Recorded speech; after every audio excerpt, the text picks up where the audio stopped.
Hello friends, कैसे हैं आप लोग। स्वागत है आपका एक क्लासेस पे। टॉपिक है हमारा सिंधु घाटी सभ्यता, जिसे हड़प्पा सभ्यता भी कहते हैं। अगर आप किसी भी एग्जाम की तैयारी कर रहे हैं, एक क्लास आपके लिए बहुत ही ज़्यादा इम्पोर्टेंट रहने वाली है। तो बिना रुके स्टार्ट करते हैं पहले क्वेश्चन से। पहला क्वेश्चन है हमारा, हड़प्पा सभ्यता के टीलों की ओर सर्वप्रथम लोगों का ध्यान किसने आकर्षित किया। तो इसका जो राइट आंसर हो जाएगा, चार्ल्स मेसन ने किया। तो वर्ष 1826 ईस्वी में चार्ल्स मेसन ने सबसे पहले हड़प्पा की ओर लोगों का ध्यान आकर्षित किया था। क्वेश्चन नंबर 2 है हमारा, हड़प्पा के टीलों का सर्वप्रथम वैज्ञानिक सर्वेक्षण किसने किया। तो इसका जो राइट आंसर हो जाएगा, अलेक्जेंडर कनिंघम ने किया। तो 1850 ईस्वी के दशक में अलेक्जेंडर कनिंघम ने हड़प्पा का पहला वैज्ञानिक सर्वेक्षण किया था। क्वेश्चन नंबर 3 है हमारा, हड़प्पा स्थल का सर्वप्रथम उत्खनन किसने किया। तो इसका राइट आंसर हो जाएगा, दयाराम साहनी ने। जो हड़प्पा 1921 ईस्वी में दयाराम साहनी ने हड़प्पा का उत्खनन किया। इसी कारण इसे हड़प्पा सभ्यता भी कहा जाता है। क्वेश्चन नंबर 4 है हमारा, मोहनजोदड़ो की खोज किसने की। बहुत ज़्यादा इंपॉर्टेंट क्वेश्चन है। तो राखालदास बनर्जी ने 1922 में राखालदास बनर्जी ने मोहनजोदड़ो की खोज की थी। तो इसका बी ऑप्शन राइट हो जाएगा। अगला क्वेश्चन है हमारा, हड़प्पा सभ्यता का नाम हड़प्पा सभ्यता क्यों रखा गया है। तो इसका राइट आंसर हो जाएगा, इसका प्रथम उत्खनित स्थल हड़प्पा था। यानी ये था कि सर्वप्रथम हड़प्पा सभ्यता में हड़प्पा स्थल खोजा गया था, इसीलिए इसका नाम हड़प्पा सभ्यता रखा गया। पुरातत्व परंपरा के अनुसार किसी भी सभ्यता का नाम उसके प्रथम उत्खनन स्थल के नाम पर रखा गया था। क्वेश्चन नंबर 6 है हमारा, हड़प्पा सभ्यता को सरस्वती यानी सिंधु सरस्वती सभ्यता क्यों कहा जाता है। तो इसका बी ऑप्शन राइट हो जाएगा। इसका सर्वाधिक विस्तार सरस्वती यानी घग्गर हकरा नदी घाटी में था। तो इसका बी ऑप्शन राइट हो जाएगा। क्वेश्चन नंबर 7 है हमारा, हड़प्पा सभ्यता किस युग की सभ्यता थी। तो इसका सी ऑप्शन राइट हो जाएगा, कांस्य युग। तो हड़प्पा सभ्यता को कांस्य युग तथा तृतीय कांस्य युग सभ्यता कहा जाता है। क्वेश्चन नंबर 8 है हमारा, रेडियो कार्बन पद्धति के अनुसार हड़प्पा सभ्यता का कार्यकाल क्या माना जाता है। तो 2500 से 1700 ईसा पूर्व तक इसका जो हमारा काल माना जाता है। देखते हैं, आपकी पुस्तक के अनुसार सी पद्धति को हड़प्पा सभ्यता का लगभग 2500 से 1700 ईसा पूर्व माना जाता है इसका काल हड़प्पा का। हड़प्पा सभ्यता का सबसे पूर्वी स्थल कौन सा था। तो जो आलमगीरपुर है वो हड़प्पा सभ्यता का सबसे पूर्वी स्थल था। आलमगीरपुर जो उत्तर प्रदेश में पड़ता है, वो हड़प्पा सभ्यता का सबसे पूर्वी स्थल है। क्वेश्चन नंबर 10 है हमारा, हड़प्पा सभ्यता का सबसे पश्चिमी स्थल कौन सा है। तो सुतकांगेडोर बलूचिस्तान हड़प्पा सभ्यता का सबसे पश्चिमी स्थल माना जाता है। अगला क्वेश्चन है हमारा, हड़प्पा सभ्यता का सबसे उत्तरी स्थल कौन सा है। तो क्वेश्चन नंबर बी हो जाएगा, मांडा जो जम्मू कश्मीर में पड़ता है, वो हड़प्पा सभ्यता का सबसे उत्तरी स्थल है। अगला क्वेश्चन है हमारा, हड़प्पा सभ्यता का सबसे दक्षिणी स्थल कौन सा है। तो देमाबाद है वो हड़प्पा सभ्यता का सबसे दक्षिणी स्थल माना जाता है। देमाबाद महाराष्ट्र में पड़ता है। अगला क्वेश्चन है हमारा, हड़प्पा सभ्यता का सबसे बड़ा नगर कौन सा था। तो उसका राइट आंसर हो जाएगा मोहनजोदड़ो। हड़प्पा सभ्यता का सबसे बड़ा स्थल था। इसे मृतकों का टीला भी कहा जाता है। क्वेश्चन नंबर 14 है हमारा, हड़प्पा सभ्यता का सबसे बड़ा बंदरगाह किस स्थल पर मिला है। तो इसका सी ऑप्शन राइट हो जाएगा, लोथल।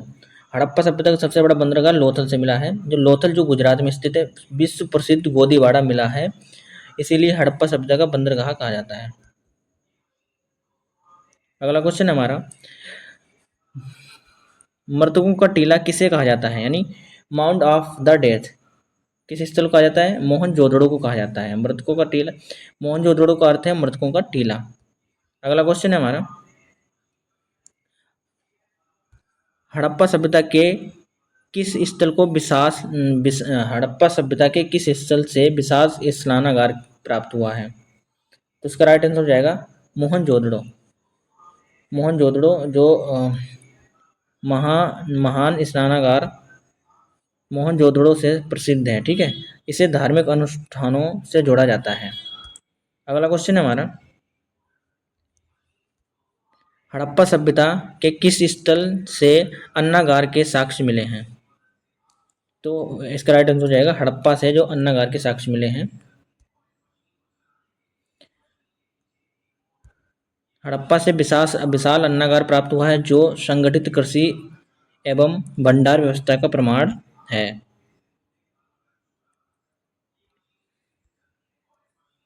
अगला क्वेश्चन है हमारा, हड़प्पा सभ्यता के किस स्थल से गोदीबाड़ा से का जो अवशेष प्राप्त हुए हैं? गोदीबाड़ा यानी जो हम उसे क्या नाम उसका बंदरगाह भी कह सकते हैं, वो लोथल से प्राप्त हुए हैं। इसका भी ऑप्शन राइट हो जाएगा। क्वेश्चन नंबर 19 से हमारा, हड़प्पा सभ्यता के लोग मुख्यतः किस धातु से परिचित नहीं थे? किस धातु से परिचित नहीं थे? तो लोहे से वो परिचित नहीं थे। जो हड़प्पा वासी तांबा, कांसा, सोना, चांदी का उपयोग करते थे, लेकिन वो सोने जो लोहा था उससे परिचित नहीं थे। तो इसका डी ऑप्शन राइट हो जाएगा। अगला क्वेश्चन है हमारा, हड़प्पा सभ्यता की लिपि कैसी थी? तो इसका सी ऑप्शन राइट हो जाएगा। हड़प्पा सभ्यता की जो लिपि थी वो चित्र लिपि थी, वो अभी तक अपठित है, मतलब किसी ने अभी तक पढ़ नहीं पाया उसको। और हड़प्पा सभ्यता की लिपि अभी तक पढ़ी नहीं जा सकी है। अधिकांश विद्वान इसे चित्र लिपि या भाव चित्रात्मक लिपि भी कहते हैं, मानते हैं। अगला क्वेश्चन है हमारा, हड़प्पा सभ्यता की नगर योजना का प्रमुख आधार क्या था? तो ग्रिड जाल पद्धति। जो हड़प्पा के नगरों में सड़कें एक दूसरे को समकोण पर काटती थी, इसलिए इसे ग्रिड पद्धति भी प्रणाली भी कहा जाता है। अगला क्वेश्चन है हमारा, हड़प्पा सभ्यता में मकान मुख्यतः किससे बनाए जाते थे? तो पक्की ईंटों से हड़प्पा सभ्यता में मकान बनाए जाते थे। हड़प्पा सभ्यता की प्रमुख विशेषता पक्की ईंटों का प्रयोग होता था। ईंटों का अनुपात था 1:2:4 था। अगला क्वेश्चन है हमारा, हड़प्पा सभ्यता की सबसे प्रमुख विशेषता क्या थी? प्रमुख विशेषता क्या थी? विकसित नगर योजना थी इसकी प्रमुख विशेषता। सुव्यवस्थित सड़कें, नालियां, मकान और जल निकासी व्यवस्था हड़प्पा सभ्यता की सबसे विशेष विशेषता मानी जाती है। अगला क्वेश्चन है हमारा, हड़प्पा सभ्यता में जल निकासी व्यवस्था कैसी थी? तो हड़प्पा सभ्यता में जल निकासी व्यवस्था अत्यंत विकसित थी। प्रत्येक घर की नालियां मुख्यतः नाली से जुड़ी होती थी जो ढकी हुई होती थी। यह विश्व की सबसे उन्नत प्रणाली निकासी व्यवस्था मानी जाती है। और अगला क्वेश्चन है हमारा, हड़प्पा सभ्यता के नगर सामान्यतः कितने भागों में विभाजित थे? हड़प्पा सभ्यता के नगर मुख्यतः 2 भागों में विभाजित थे। तो पहला था दुर्ग और दूसरा था निचला नगर। अगला क्वेश्चन है हमारा, हड़प्पा सभ्यता में दुर्ग का उपयोग मुख्यतः किसके लिए होता था? तो प्रशासन एवं धार्मिक कार्यों के लिए होता था। अगला क्वेश्चन है हमारा, हड़प्पा सभ्यता में अधिकांश घरों का मुख्य द्वार किस ओर खुलता था? तो इसका राइट आंसर हो जाएगा गली की ओर खुलता था। जो मुख्य द्वार था वो गली की ओर खुलता था। निजता बनाए रखने के लिए अधिकांश घरों में मुख्य द्वार गली की ओर खुलते थे। अगला क्वेश्चन है हमारा, हड़प्पा सभ्यता के लोग मुख्यतः किस व्यवसाय पर निर्भर थे? तो हड़प्पा सभ्यता के लोग मुख्यतः कृषि पर निर्भर थे। हड़प्पा सभ्यता का मुख्य व्यवसाय कृषि था और जो मुख्य फसल जो थी वो गेहूं और जौ फसलें थीं। अगला क्वेश्चन है हमारा, हड़प्पा सभ्यता में किस फसल के उत्पादन का सबसे प्राचीन प्रमाण मिलता है? तो कपास। कपास हड़प्पा सभ्यता में सबसे प्राचीन प्रमाण मिलते हैं कपास के। हड़प्पा सभ्यता में विश्व में कपास के सबसे ज़्यादा प्रमाण मिलते हैं। और हड़प्पा सभ्यता विश्व में कपास की खेती के लिए सबसे प्राचीन प्रमाणों के लिए प्रसिद्ध है। यूनानी इसे सिंडोम भी कहते हैं। अगला क्वेश्चन है हमारा, हड़प्पा सभ्यता के लोग किस पशु से परिचित नहीं थे? तो हड़प्पा सभ्यता के जो लोग थे वो घोड़े से परिचित नहीं थे। वो बैल जानते थे, कुत्ता और हाथी सब जानते थे, लेकिन घोड़े से वो परिचित नहीं थे। हड़प्पा सभ्यता में घोड़े के स्पष्ट प्रमाण नहीं थे, इसीलिए अधिकांश परीक्षाओं में इसका अंतर जो सही उत्तर घोड़ा माना जाता है। अगला क्वेश्चन है हमारा, हड़प्पा सभ्यता के लोगों का मुख्य धार्मिक प्रतीक कौन सा था? तो इसका आंसर सी हो जाएगा, पशुपति, यानी प्रोटो शिव कहा जाता है। तो मोहनजोदड़ो से प्राप्त एक मोहर पर योग मुद्रा में बैठे पशुपति प्रोटो का चित्र अधिकांश विद्वान शिव का प्रारंभिक रूप मानते हैं। अगला क्वेश्चन है हमारा, हड़प्पा सभ्यता में मातृ देवी की पूजा का प्रमाण किससे मिलता है? तो इसका बी ऑप्शन राइट हो जाएगा। जो टेराकोटा की स्त्री मूर्तियों से प्राप्त होता है। बड़ी संख्या में मिली मिट्टी की स्त्री मूर्तियां मातृ देवी की पूजा प्रमाण मानी जाती हैं। अगला क्वेश्चन है हमारा, हड़प्पा सभ्यता की प्रसिद्ध कांस्य प्रतिमा कौन सी है? हड़प्पा सभ्यता की प्रसिद्ध कांस्य प्रतिमा है काशी की नर्तकी, यानी जो नर्तकी कही जाती है, डांसिंग गर्ल कही जाती है। मोहनजोदड़ो से प्राप्त मिली कांस्य नर्तकी की प्रतिमा धातु कला उत्कृष्ट उदाहरण है। अगला क्वेश्चन हो जाएगा, पुरोहित जिसे पुरोहित राजा की प्रसिद्ध मूर्ति कहाँ से प्राप्त हुई है? किस स्थल से प्राप्त हुई है? तो मोहनजोदड़ो से प्राप्त हुई है। मोहनजोदड़ो से प्राप्त पुरोहित राजा की प्रस्तुत मूर्ति हड़प्पा कला का महत्वपूर्ण उदाहरण है। अगला क्वेश्चन हो जाएगा, हड़प्पा सभ्यता में सर्वाधिक मोहरें किस पशु का चित्र अंकित है? तो हड़प्पा सभ्यता की मोहरों पर सर्वाधिक किस पशु का चित्र अंकित है? तो एक सींग वाला बैल, जिसे यूनिकॉर्न कहते हैं। आगे देखते हैं, हड़प्पा सभ्यता के अधिकांश मोहरों पर एक सींग वाले बैल का चित्र मिलता है। अगला क्वेश्चन है हमारा, हड़प्पा सभ्यता की अधिकांश मोहरें किस पदार्थ से बनी थीं? तो हड़प्पा सभ्यता की अधिकांश मोहरें सेल खड़ी की बनी थीं। अधिकांश मोहरें सेल खड़ी की बनाई जाती थीं और बाद में उन्हें पकाया जाता था। अगला क्वेश्चन है हमारा, हड़प्पा सभ्यता का मेसोपोटामिया से व्यापार किस नाम से प्रसिद्ध था? हड़प्पा सभ्यता का जो मेसोपोटामिया से व्यापार होता था उसे मेलुहा कहते थे। जो मेसोपोटामिया के अभिलेखों में हड़प्पा सभ्यता क्षेत्र में मेलुहा कहा गया है। अगला क्वेश्चन है हमारा, हड़प्पा सभ्यता में माप तोल प्रणाली कैसी थी? तो हड़प्पा सभ्यता में माप तोल प्रणाली मानकीकृत थी, यानी स्टैंडर्डाइज्ड। हड़प्पा सभ्यता में मानकीकृत बाट और माप का प्रयोग होता था, जो विकसित व्यापार व्यवस्था का प्रमाण है। अगला क्वेश्चन है हमारा, हड़प्पा सभ्यता में किस धातु का प्रयोग सबसे अधिक किया जाता था? तो हड़प्पा सभ्यता में तांबा और कांसे का उपयोग सबसे ज़्यादा किया जाता था। हड़प्पावासी तांबा और कांसा का व्यापक उपयोग करते थे, लोहे का ज्ञान उन्हें नहीं था। अगला क्वेश्चन है हमारा, हड़प्पा सभ्यता के पतन के संबंध में सबसे अधिक स्वीकार किया जाने वाला कारण कौन सा है? तो इसका सी ऑप्शन राइट हो जाएगा, प्राकृतिक परिवर्तन एवं नदियों के मार्ग में बदलाव इसका प्रमुख पतन का कारण माना जाता है।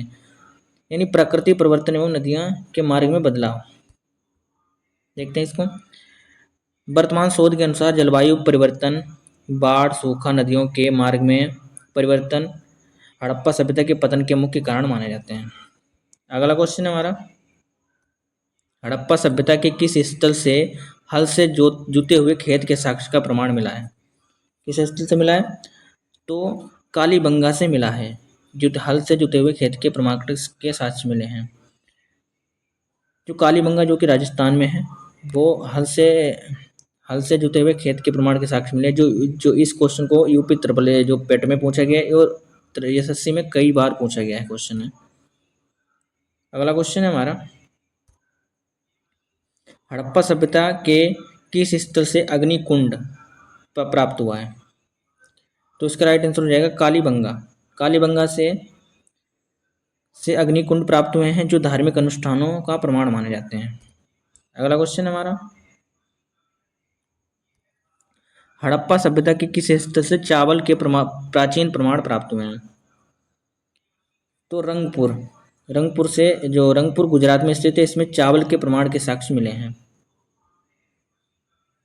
अगला क्वेश्चन है हमारा, धोलावीरा किस विशेषता के लिए प्रसिद्ध है? तो जो धोलावीरा है वो जल संरक्षण प्रणाली के लिए प्रसिद्ध है। इसका सी ऑप्शन राइट हो जाएगा। धोलावीरा अपनी उन्नत जल संरक्षण प्रणाली और सुव्यवस्थित योजना के लिए प्रसिद्ध है। अगला क्वेश्चन है हमारा, हड़प्पा सभ्यता की अधिकांश मोहरें किस पदार्थ से बनाई जाती थीं? जो हड़प्पा सभ्यता की हैं अधिकांश मोहरें सेल खड़ी से बनाई जाती थीं।